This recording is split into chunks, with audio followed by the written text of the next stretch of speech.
یہ بات ہی آپ چھوڑ دیں کہ کوئی آپ کو کچھ کہے گا نہیں، یہ چھوڑ دیں۔ مخلوق تو اس طرح کی بات ڈھونڈ کے لاتی ہے کہ انسان پریشان ہو جاتا ہے کہ یار میں یہ کر سکتا تھا، میں نے کیا نہیں، اور جو میں نے کیا نہیں وہ تم میرے کھاتے ڈال دیا ہے۔ دو لوگ بیٹھے تھے نا حرم مکہ میں، ایک صاحب کہہ رہے تھے کہ میرے اوپر بدر میں جو قتل ہو گئے کفار، ان کا ذکر چل رہا تھا، تو دونوں گفتگو کر رہے تھے بدر میں ہمارے اتنے لوگ مسلمانوں نے مار دیے۔ تو ایک ان میں کہنے لگے کہ اگر میرے اوپر قرض نہ ہوتا اور میرے چھوٹے چھوٹے بچے نہ ہوتے تو میں تو تلوار لے کے جاتا اور مدینہ شریف جا کے معاذ اللہ بدلہ لے آتا۔ دوسرا کہنے لگا میں دیتا ہوں نا تیرے بچوں کا خرچہ بھی اور میں تیرا قرضہ بھی اتارتا ہوں، تو جا۔ اس نے کہا پکی بات ہے؟ کہا ہاں، قرضہ بھی میں اتار دوں گا، تیرے بچوں کا خرچ بھی اٹھاؤں گا، تو جا۔ اس نے خنجر تیار کیا، تلوار تیار کی، گھوڑے پہ بیٹھا، گلے میں وہ تلوار اس نے اپنے ڈالی اور مدینہ شریف آ گیا۔ اتفاق کی بات یہ کہ ملاقات حضرت عمر سے ہوئی۔ جناب عمر کہنے لگے مجھے تیری نیت ٹھیک نہیں لگتی۔ پکڑا کدھر آئے ہو؟ کہنے لگا میں تو بدر کے قیدیوں کے بارے میں بات کرنے آیا۔ فرمایا تلوار لے کے چل تجھے حضور کے پاس لے کے جاتا ہوں۔ نبی کریم کی بارگاہ میں لے گئے تو حضور فرمانے لگے کیسے آئے ہو؟ کیسے آنا ہوا؟ کہنے لگے جی میں تو بدر کے جو قیدی آپ کے پاس ہیں ان کی بات کرنے آیا تھا۔ تو حضور فرمانے لگے چل پھر باقی کی میں سناؤں۔ خیال آیا مسلمان نیک و بد پہچان جاتے ہیں، محمد آدمی کے دل کی باتیں جان جاتے صلی اللہ تعالی علیہ وسلم۔ فرمایا میں سناؤں؟ حضور کیا؟ فرمایا تم اور فلاں بن فلاں وہاں بیٹھے ہوئے تھے نا حرم مکہ میں فلاں پہاڑ کے ساتھ ٹیگ لگا کے، اور تم نے یہ کہا تھا نا کہ قرضہ نہ ہوتا، بچے چھوٹے نہ ہوتے تو بدر کے مقتولین کا میں بدلہ لیتا۔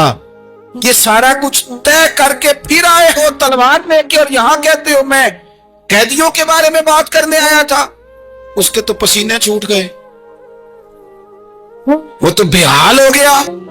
اس نے کہا اس کا تو سوائے اس کے اور میرے کسی کو نہیں پتا، اور اگر آپ کو پتا چل گیا ہے تو پھر آپ اللہ کے سچے رسول ہیں۔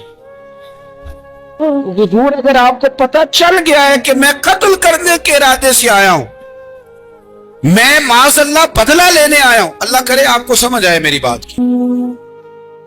ایک تو یہ ہے کہ بندہ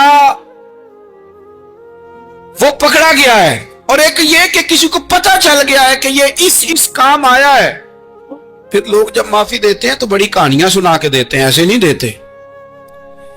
حضور اب آپ کو پتا چل گیا ہے تو کیا کریں گے؟ تو حضور فرمانے لگے تو بتانا تیرے ساتھ کیا کریں۔ اس نے کہا کہ میں نے سنا ہے آپ معاف بڑا کر دیتے ہیں، یعنی یہ گھر سے کوئی پیار کرنے نہیں آیا، پھولوں کا گلدستہ لے کے نہیں آیا، تلوار لے کے آیا، لیکن یہ میرے محبوب کا حوصلہ ہے، اور آیا بھی این مسلمانوں کے بیچ ہے، جو چاہے اس کے ساتھ کر سکتے ہیں۔ اس نے کہا معاف کر دے، تو حضور نے فرمایا جا میں نے معاف کیا۔ حضور نے معاف کیا۔ وہ کہتا حضور معاف کر رہے تھے اور رب میرے دل میں ایمان کو تازگی عطا فرما رہا تھا، حضور نے معاف کیا اور میں نے کلمہ پڑھنا شروع کر دیا۔ ایسے لوگ سامنے کھڑے ہو گئے فتح مکہ کے دن کہ جن کے چہروں سے ان کی زیادتیاں عیاں ہو رہی، ان کے ظلم چھلک رہے تھے چہروں سے، حضور کے سامنے کھڑے ہیں، کانٹے بچھانے والے بھی، روڑے مارنے والے بھی، گلے میں رسیاں ڈال سارے کھڑے ہیں۔ حضور نے فرمایا بتاؤ تمہارے ساتھ کیا سلوک کروں؟ انہوں نے کہا آپ کریم ہیں۔ تو حضور نے پتہ کیا کہا؟ قرآن پاک میں ایک سورہ یوسف ہے، کچھ لوگوں کو لفظ یہ قصہ بھی بڑا برا لگتا ہے، تو اللہ فرماتے ہیں نحن نقص علیک احسن القصص، محبوب ہم آپ کو ایک سونا قصہ سنانے لگے۔ اس کو اللہ نے قصہ کہا، سونا قصہ، سورہ یوسف کو۔ تو سورہ یوسف کیا ہے بھلا؟ ذرا انداز دیکھیے سورہ یوسف کا۔ پہلے حضرت یوسف لاڈلے ہیں باپ کے، لاڈلے، پھر اسی جناب یوسف کے منہ پہ تماچے، پھر وہی جناب یوسف کنویں میں ہیں، پھر کنویں سے بچ گئے، کنویں میں گرا بھی بندہ کبھی بچتا ہے، بچ گئے، اللہ کی شان ہو تو بچ جاتا ہے، بچ گئے۔ فرماتے میں نے سمجھا بچ گیا ہوں، جب بچ گیا تو بڑی تکلیف ہوئی۔ بھائیوں نے کہا ہمارا غلام ہے، ہم نے بیچنا ہے۔ سگے بھائیوں نے بیچا، جو باپ کی طرف سے سگے تھے بیچا، فرماتے ہیں میں بکا، اب بڑا پریشان تھا کہ یار کبھی آپ غور کریں نا کسی کا ریٹ لگ جائے. فرماتے ہیں اب بڑا پریشان تھا، اور جب میں مصر میں گیا تو میں کونے میں کھڑا ہوں اور لوگ مجھے خرید رہے ہیں. محبت میں یہ قصہ سنانا تو آسان ہے کہ بی بی اٹی لے کے آ گئی تھی، پر جو بیک رہا ہے اس کا بھی تو حال دیکھو نا کیا ہے، اس کا ریٹ لگ رہا ہے. یہ بھی تو بڑی. اور جناب یوسف کہتے ہیں پھر عزیز مصر نے خرید لیا تو بادشاہ کے گھر گیا تو کچھ سکھ کا سانس آیا. یہ حضرت یوسف ہیں، یہ لاڈلے ہیں. فرماتے ہیں سکھ کا سانس لیا ہی تھا کہ جناب زلیخا نے الزام لگایا، اور وہ غلطی معاذ اللہ جس کا تصور بھی نہیں، اس کی پاداش میں سالوں جیل کاٹا. لیکن خدا کی حکمت ہے نا، اللہ کا کرم ہے نا، جس ملک کے وہ قیدی تھے رب نے اسی ملک کا حکمران بھی بنا دیا. یہ اللہ کی حکمت ہے نا، تقاضے ہیں نا. صبح کے تخت نشین شام کے مجرم ٹھہرے، ہم نے پل بھر میں نصیبوں کو بدلتے دیکھا. وہ جو چاہے جب چاہے کر دے.